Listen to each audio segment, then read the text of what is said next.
What's going on, guys? Today we are doing the mini master class on painting and weathering late war German aircraft camo.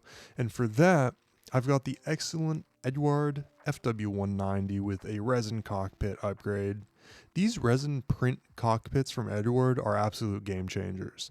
Not only do they have excellent detail that in my opinion really goes a long way towards improving the build, but now that they're printed and only have the 3D print supports to remove, they're much easier to work with than the old school cast resin pieces that used to have to sit and spend an hour sawing through, putting resin dust all over your bench. As you can see, the details on these parts are excellent. Now, I won't pretend that there is absolutely zero 3D print lines on these, but I think it is inconsequential enough that you aren't really going to notice it under a good layer of primer. Today, I'm going to be using Camo's one-shot acrylic primer, as well as my new Proconboy PS264. I think it's the 264. Either way, it is this slick 0.2mm airbrush that I got from Spray Gunner at an open box sale. Shout out to Spray Gunner for having all of the best deals on airbrushes and painting equipment. For this build, I wanted to do something a little different and test myself to see if I could use acrylic products for the entire paint job. I weather with some typical enamels, but here I want to use the one-shot acrylic primer as well as Camo's semi-new Atom acrylic paints. These paints are touted as being the closest thing to lacquers that could possibly come out of an acrylic, and as a longtime lacquer lover, I gotta say, this is pretty much true. I mean, look at the details on that cockpit. This is pretty much as good as Mr. Surfacer 1500. And when I say pretty much, I mean, I don't know if I could actually tell them apart. The strategy for this cockpit is going to be paint with a layer of Camo aluminum, cover that with the Camo chipping fluid, paint our RLM66, and then add some highlights to the RLM66 as you can see I'm doing here. Then we go through and we add lowlights using the Camo shaders, which if you've ever used an acrylic ink, like for mini painting, it's very similar. My entire strategy on cockpits is to have things just a little bit exaggerated so that you can actually see it once it's placed in the aircraft, which is especially important for something like an FW190, where you're going to notice that everything is pretty well hidden. You need a little more than you think. As you can see, that's exactly what the intense metallic chips bring us here. Now there's two ways you can go about chipping. You can either do the bare metal under the paint, or you can do a lighter version of the base color. I wanted something a little more extreme and worn looking here, so I went for the metallics. Once the chipping's done, I go through and I seal it all in using the Camo Hard Rock acrylic varnish. This serves two purposes. It protects from our enamel weathering products, and it also provides a smoother, glossy surface that allows the panel line washes to flow easily. We let them dry for 10 minutes, and then we can just wipe them off with a Q-tip. You'll notice that if you use satin or matte paints, sometimes the panel line washes can leave streak stains or tide marks that just look really bad. Now I'm going to show you how to do the landing gear and make it pop just as much. First, we do the Atom acrylics as our base coat, and then using a little bit of white, we lighten our base coat and we're going to dry brush it on by unloading 99% of the paint from the brush and just gently swiping it over the surface to pick out the highlight details. This process has the effect of making the surface look a little bit worn at the same time as picking out the details and really making them pop for parts that would be otherwise a little difficult to see. Then I seal them the exact same way as the cockpit using the hard rock finish so that I can do my pin wash, in this case using an AK dark umber, which really any dark brown wash is going to look good over a green color like this. I pick out the details here and then I let it dry for 10 minutes and wipe it off with a Q-tip just like I did for the cockpit. Now I'm going to show you one of my other favorite things about the Camo paints is the fact that they can easily be brush painted as well, which is super handy not having to pull out a whole separate acrylic to do your cockpit details with. Once our painting is done, we can go ahead and mount the cockpit into the fuselage halves. The only note here is that since this is a resin upgrade piece, we have to use CA, super glue, instead of our Tamiya extra thin like we normally would. Don't be intimidated here, just dry fit first and make sure everything fits before adding your glue and you'll be fine. While that dries, I want to briefly interrupt for our sponsored segment, sponsored by my email list at cjbuildsmodels.com. The reason I'm telling you this is because I'm doing a Christmas giveaway of this sweet Eduard 172nd BF109 G2 kit. Yes, all you have to do is go to my website, sign up for the email list, and I am going to randomly pick one email list subscriber to give this kit away to on Christmas Day. That's all you have to do. There's no purchase involved. Just go to my website, sign up for the email list, and on Christmas Day, an email will come out telling everyone who got this kit. Then just give me your address and it's coming your way. This kit is so cool that I actually feel bad about giving it away, but I want to do something to pull the community together and, spread a little Christmas cheer. So visit my website and we're going to get it back to the build here. Now that the cockpit is inside, I go through and I seal up all of our seams. I don't like using filler, so I always keep in mind that the best way to avoid seams is to use lots of extra thin and just squeeze the parts together and create a bead of plastic. This is a lot like using sprue goo right out of the kit. Now, not every kit is going to have good enough fit to make this possible, but it's really nice on these Eduard kits that do, because you really are barely going to have to use any filler. In one or two spots, I used some black CA to fill up little gaps, but overall, this kit was a joy to assemble because I didn't have to use any filler. Now, all I have to do is put on the canopy, and to do this, I just use straight up Tamiya extra thin. As long as you're careful with the glue and you don't let capillary action pull it up onto the glass, it works just fine and it doesn't fog the glass like super glue. It's a mystery to me why people don't do this. To finish up our masking of the canopy, I just break out some Mr. Masking Sol R and fill in the places on the rear canopy that aren't covered by the included Eduard masks. I prefer the original ammonia-based Mr. Masking Sol R solution, but the Neo works well too. You'll also notice that I got these snazzy foam inserts for the landing gear bays, and man, I love these. They make life so easy. The last thing we have to do before primer is just re-scribe some of the panel lines that got sanded out during assembly. I use a MadWorks scribing tool for this, as well as some scribing tape, and let me tell you, scribing, while I'm not a master at it, is much easier with the right tools. Breaking out the ammo one shot once again, we are going to prime the whole plane. Again, I'm a lacquer guy. I was really shocked by how good these acrylic primers are now. To my eye, this is pretty much as good as Mr. Surfacer. Now I'm going to break out the aluminum once again, and we're going to paint our base layer that will be exposed later on with our chipping. Hairspray chipping remains my favorite chipping method for aircraft. I just think it works really well and the chips are inherently believable. If you look back at my P40 video, which you definitely should, I did the chipping pencil, washed it away with my weathering, and the whole thing was just kind of generally frustrating. So I really try not to forget to do my chipping layer, even though sometimes I do. But now that that's all done, we can actually start the fun part and paint on our base coat. The paint method for this plane is going to be essentially a 3-step process. This process includes doing a base coat, adding lightened highlights with a little bit of white paint mixed into that base coat, and then using ammo shaders to do lowlights on the panel lines. This sounds a little bit involved, but it's really quite simple, and you can see this is what a plain base coat looks like. Now we just add some satin white into our RLM 76 and highlight the interiors of each panel. This is where having a 0.2mm airbrush really comes in handy because this kind of fine detail work can be tricky. After that, we just go in with the navy gray shader and do our panel lines. This is the post-shade equivalent of what you would maybe be used to seeing as a pre-shade. And don't worry if it comes out a little too strong, because we can just cover it up with a very thin layer of the base coat. This is the result of that process. Now, it might look a little bit intense, but keep in mind, you want things to be intense in the beginning because after weathering, decals, and all the rest, things get toned down a lot. So to still see it, you need it to be a little intense in the beginning. This is the fun part though.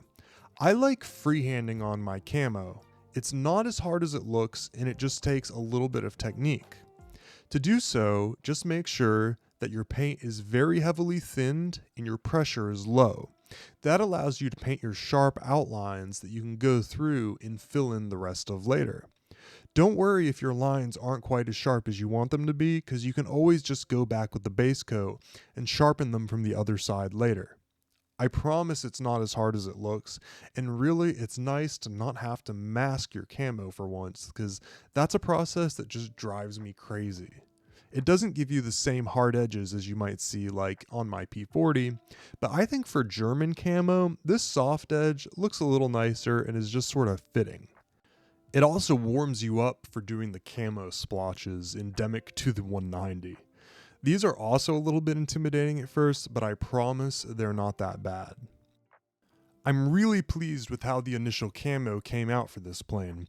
The Atom paints are performing beautifully, and I always love the camo colors on the 190 in particular. Now that the base coat is done, we're ready to go and prepare our highlight stage just like we did for the underside of the plane.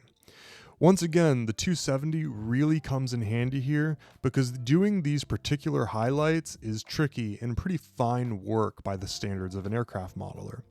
You can see that my highlights for the green camo look a little bit intense here, but again, it's not a problem because we can just go through and tone it down a little bit with a heavily thin layer of that green again.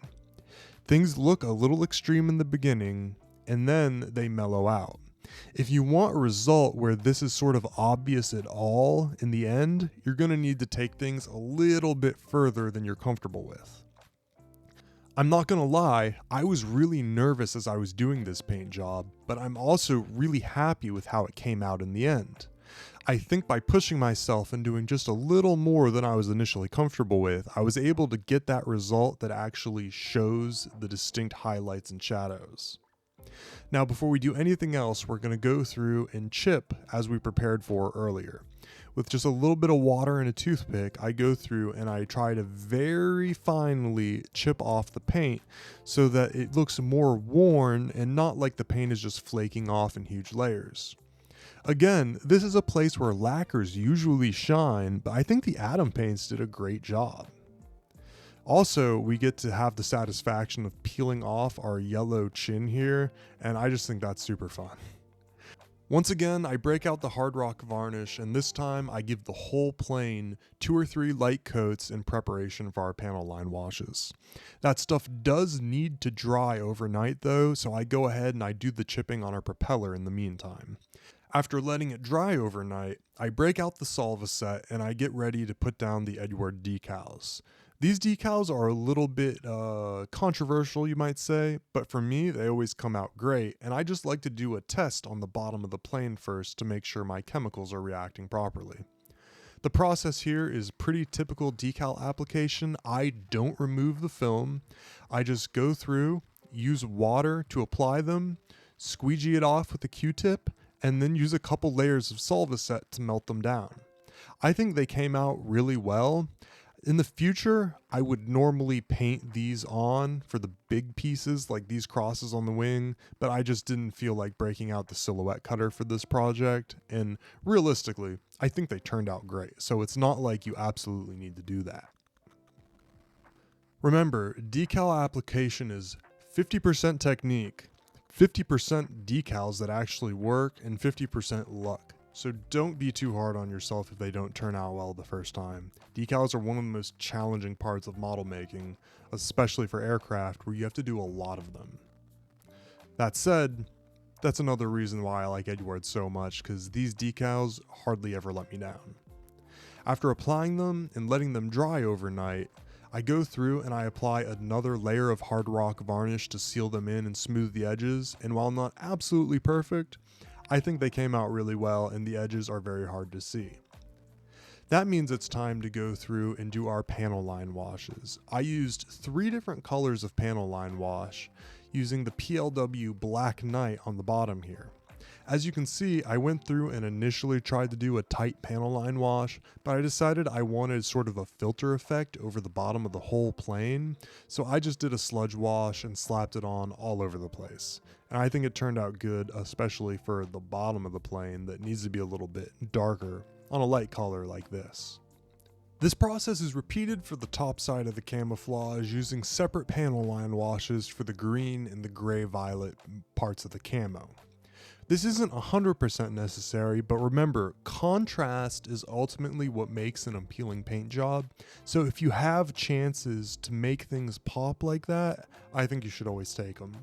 It's a little bit difficult to see over the hard rock varnish, but the panel line wash came out really nicely, and that means we can seal it in with a coat of satin varnish from VMS before continuing on. This product is one of my favorites. I just discovered it on this build, and that's the Camo Transparator. Now, this product basically makes paints transparent, which seems like it would be obvious, but it's really not. You see, for stuff like this, I've always just thinned the paint down extra, and it's hard to explain, but this product does something different. It's not just like thinned paint, it really is more transparent, like an acrylic ink almost. Being able to make any of the paints you have on hand do this effect is super nice. I just build up the dirty sections on the bottom and the wing roots in sort of a 3-color stage using Camo Gelbron, Earth Brown, and Umber paints. And what I do is I successfully make each layer smaller so that it's dirtier on the outside and dirtiest on the inside, since things sort of accumulate in corners and layers like that. And then after doing so, I go through and I add the exhaust stain using some chipping color with the transparator. I'm super happy with how this came out. It's already matte, you don't need to varnish over it, and the ease of use coupled with the quality of the effect just has me super excited about this. I'm going to be using this on future builds 100%. I love the way this came out, and like I've mentioned on other projects, exhaust stains are usually a challenge. This is the most exciting part of aircraft building for me, and that's just pulling off the canopy masks. To me, this is like giving the plane a haircut. It just looks sharp afterwards and makes me excited to finish the build. At this stage, we can come in with the oil paints, and I'm using the oil brushers for this because they're just easy to use and you don't need to deal with tubes of oil paint. I start by coming through the main panel lines and sort of highlighting the dirtiest areas. As you can see, I overdid the thinning a little bit on that area, so afterwards I just used straight oil brusher paint. It's a little bit thinner than regular oil paint, which I like because it feathers out nicely for areas like the wing root here. Oil paint weathering is a little bit intimidating and difficult to figure out at first, but don't be scared.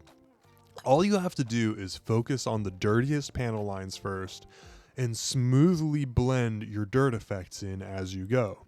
As you can see, I'm just using the dark brown around the areas where I think real grease and grime would accumulate at first.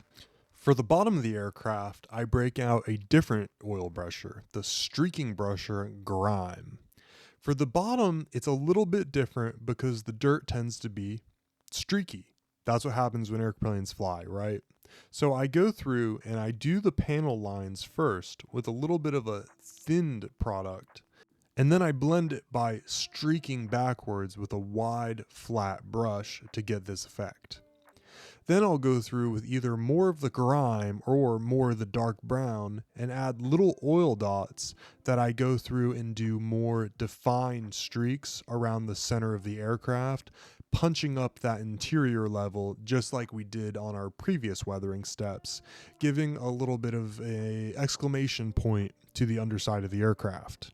It's worth noting that sometimes I'll go through and do stuff like paint the guns or little accessories to give that first layer of oil paints a chance to dry, because one of the biggest things to keep in mind with oil paints is that you don't want to blend them together if they're in different layers. You want each layer to stand out from the previous, and if they mix together because the previous layer was too wet, it just looks like a muddy mess.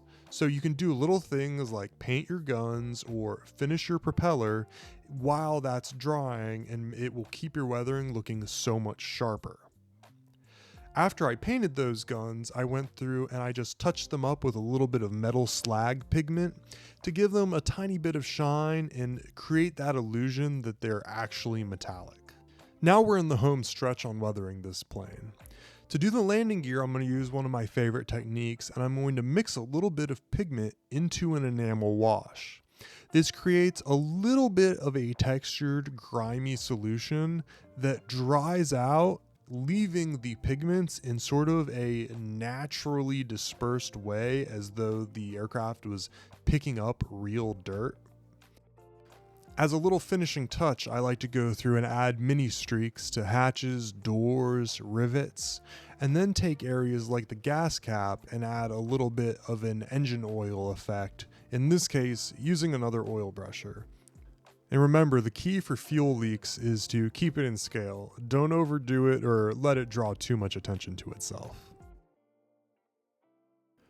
And to finish up things here, I just have to weather the drop tank, which in this case, I decided to do a simple oil dot filter using some white, blue, and once again, the dark brown oil brushers in a technique where you just add little dots of oil paint and then using a slightly wetted brush, streak downwards until almost all of the paint is gone. You should have just the slightest hint of the vertical streaks, and that's the effect you want.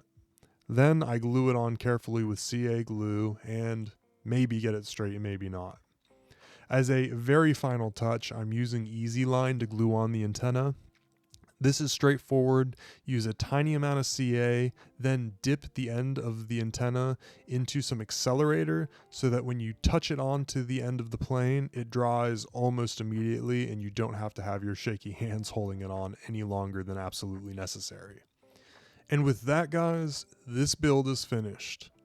I hope you liked the way it turned out, and I hope you learned a thing or two about painting and weathering German camo from it. If you want to see some high-res photos of this build, you can head over to Patreon, where I'm going to post the photos for free to view. You don't have to pay anything.